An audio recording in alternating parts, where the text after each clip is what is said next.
everyone, my name is Aarti and you're watching HW News. Welcome to South Connect. In this our weekly show, we talk about important news from across the 5 states of southern India. So let's begin this week's South Connect with news from Karnataka. Well, the age of consensual sex in India is 18 years under the POCSO Act. So, the Karnataka Drugs Control Department last week reportedly issued a circular stating that the teens and men and women in the state can get access to condoms only if they were 18 years of age and above. But after the backlash, it said it didn't even release it in the first place. The circular, reportedly issued by the Karnataka Drug Control Department, put a ban on the sale of contraceptives and condoms to those below the age of 18. The controversial order that sparked many debates around unwanted pregnancies and risk of sexually transmitted diseases was soon rolled back. After the controversy, the department completely denied releasing any circular to the effect of prohibiting pharmacists from selling condoms, oral contraceptives, and antidepressant to minors in the first place.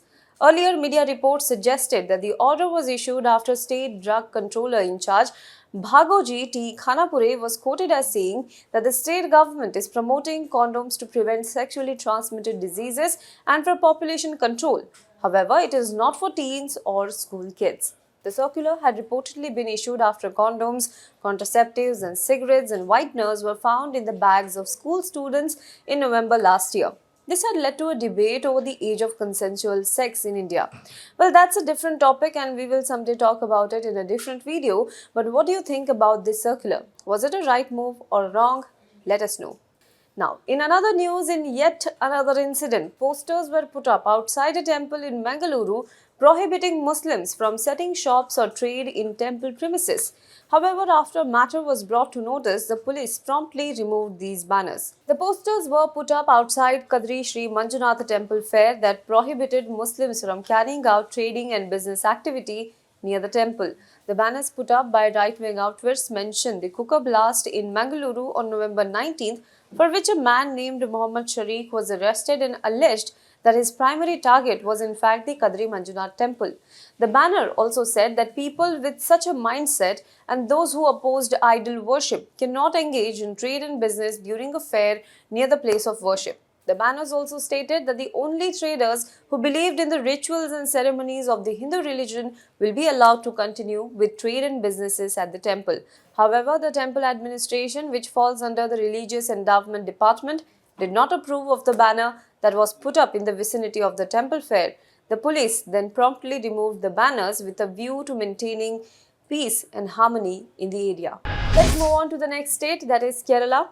Amidst a series of food poisoning cases being reported from the state, the license of a restaurant in Thrissur district has been suspended after it continued to function despite orders from the Food Safety Department to remain closed.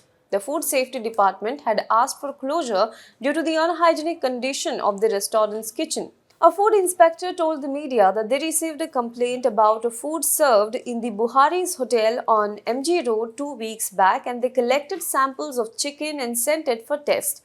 On January 19, the team of food inspectors went back to the restaurant after a family complained that their child had severe food poisoning after consuming chicken biryani from the restaurant. However, on January 28th, one of those food inspectors who was traveling on the road found that the restaurant was still open. When the food inspector questioned the restaurant, they said that they just delivered a parcel. When they refused to close the kitchen down, the officer then went to Thrissur West police station and came back to the restaurant with police official and then closed it down. Let's move on to another news from the state. Last week, Kerala Chief Minister Pinarayi Vijayan once again reiterated his answer to the criticism that Kerala is in a debt trap. He said there was a false campaign to portray that the state was in a debt trap. The state's revenue growth is more than the growth in debt, he said after announcing the restructuring of the state GST department. He said there is a campaign that the state's liabilities increased 13-fold in the last 20 years. The state's domestic revenue was 63,000 crore rupees 20 years ago.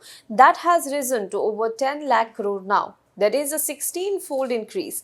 The revenue income was 9,973 crore rupees 20 years ago. That has become 1,35,000 crore now, a 14-fold increase. The per capita income was 19,463 crore rupees 20 years ago, and it has now grown to over 2.3 lakh. Now, this is a 12-fold increase. The per capita income of the state is now 77% higher than the national average, he pointed out while defending his state. He further said that the states have only limited powers in the GST Council. The centre ignored the protest by the states, including Kerala, against the newly introduced 5% tax on food items. Let's now move on to the state of Tamil Nadu. A criminal defamation case has been filed by the Tamil Nadu Raj Bhavan against the DMK office bearer Shivaji Krishnamoorthy for his speech against Governor Ravi. On 19th of January, the governor's office filed a petition in the Sessions Court in Chennai. The petition alleged that Shivaji's speech was false and made deliberately to defame the governor's reputation. The petition also called the speech malicious, adding that there is no truth in the allegations and the allegations are false in nature. The speech directly impeaches the reputation of the Honorable Governor of Tamil Nadu. That's what the petition said. Now, in his speech, Shivaji was reacting to the controversy after Governor Ravi skipped the portions of his customary address to the assembly prepared for him by the state government. Among the portions that the governor did not read out were references to Dr. B.R. Ambedkar and to Dravidian leaders. Reacting to this, Shivaji said, and I quote, "If you don't read out the speech given by the government, then go to Kashmir and we will send terrorists so that they gun you down." He also further said, if the governor refuses to utter the name of Dr. Ambedkar in his speech in the assembly, do I not have the right to assault him? That's what he asked during his speech on January 14th and made a few other derogatory remarks on Governor Ravi. Shivaji also made comments on BJP's Tamil Nadu President K. Annamalai and responded to allegations of dynasty politics in the DMK using offensive language. The Raj Bhavan's petition claims that Krishnamurthy is liable for prosecution under Section 499 of the IPC, which deals with defamation, and Section 500, which deals with punishment for defamation. Earlier, the Raj Bhavan and the state unit of the P had also approached the police with separate complaints seeking action against the DMK functionary for his abusive and intimidatory speech. Let's move on to another news from the state. The new year seems to have brought a delicious gift for the Chennai residents. Who isn't a fan of Popeye's fried chicken? Well, for the much delight of the Chennaiites, a popular American restaurant has opened its first outlet of fried chicken in Chennai last week. The brand is best known for its bold and famous Louisiana-style fried chicken and its signature chicken sandwich, which became a phenomenon in the United States and the rest of the globe. The flagship entry of Popeyes was marked in India with the opening of its first restaurant in Bangalore, followed by a rapid expansion to 12 restaurants across the city in less than a year. The outlet has started welcoming customers from 20th of January, so that's a pretty delightful treat for Chennai residents. Let's now move on to Andhra Pradesh. A controversy is brewing over in Andhra Pradesh's absence at the World Economic Forum event at Davos, Switzerland this year, especially with neighbouring Telangana setting up a pavilion in a bid to attract investment. Last year, a delegation led by Andhra Pradesh Chief Minister Jagan Mohan Reddy had visited Davos when the event was held after a gap of 2 years to pitch for investment. According to sources, WEF organizers invited Andhra Pradesh this year as well but failed to get a positive response from the state. The WEF is an invite-only event. It draws around 3,000 attendees each year and it is free for all the World Economic Forum members. The WEF is a global platform where leaders from all walks of life come together to address global problems and is an effective platform to attract investors. The 53rd edition of the event began this year on Sunday, January 16th and ended on January 20th. The Jagan-led Andhra delegation hailed the 2021 event as a big success as it had signed MOUs of investment to the tune of 1.25 lakh crore. This makes the absence of the state this year all the more conspicuous. Commenting on the controversy, TDP General Secretary Nara Lokesh said that Chandrababu Naidu, former Andhra Pradesh Chief Minister, visiting Davos 9 times and YS Jagan Mohan Reddy showing no interest spells out how Andhra Pradesh's potential to create jobs for its youth has been destroyed. Let's move on to the next news from the state. It is often said that the way to one's heart passes through their tummy. Serving food is also often an expression of love and care. But how far will you go to express your love and care through food? Seek no more examples because we have one that triumphed all others. A couple, Bhima Rao and Chandraleela from Eluru district in Andhra Pradesh, organized a special Sankranti feast for their newly married daughter and son-in-law. And guess how many types of dishes were there on the spread? Well, there were 379 types of food items. This included 40 types of flavored rice, 20 roti, chutneys, 40 curries, 40 fries, 90 to 100 sweets, 70 hot items, juices, drinks, and much more.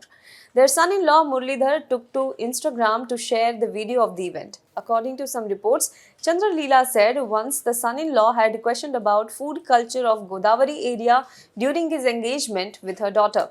Hence, they decided to surprise him with this extensive spread. The spread took almost 8 months of preparation and 2 weeks of making. Well, what would you do if you are surprised with such a great spread? Let's move on to the next state, that is Telangana. More than a month after renaming his 21-year-old Telangana Rashtra Samiti as the Bharat Rashtra Samiti, Telangana Chief Minister KCR held a maiden mega public meeting at Khammam district on Wednesday. Khammam is a small town with a population of around 15 lakh in the southeast part of Telangana. It not only shares its borders with Andhra Pradesh but also echoes its socio-cultural ethos. The city was draped in pink with thousands of banners and balloons in party colors placed on the way. This massive public meeting was the first of its kind in Khammam. The meeting was attended by at least 4 chief ministers. Delhi Chief Minister Arvind Kejriwal, Punjab's Bhagwant Mann, Kerala's Pinarayi Vijayan kept KCR company on the stage. Akhilesh Yadav, former Chief Minister of Uttar Pradesh, D. Raja, the National Secretary of Communist Party of India, were also among the other invitees. The Aam Aadmi Party, Samajwadi Party, Communist Party of India Marxist and CPI came together to show their solidarity with KCR, who has been claiming to promote an alternative politics and bring a qualitative change to India's national politics. Well, that's all for this week's South Connect. Do let us know what you think about this in the comment box below. For more news and updates, you can log on to www.hwnews.in. Now be the first to know about the latest updates on our new news app. Go on your Android or iOS, search for HW News Network. Download our app, choose the language you prefer to get updates in, and be up to date with the latest news.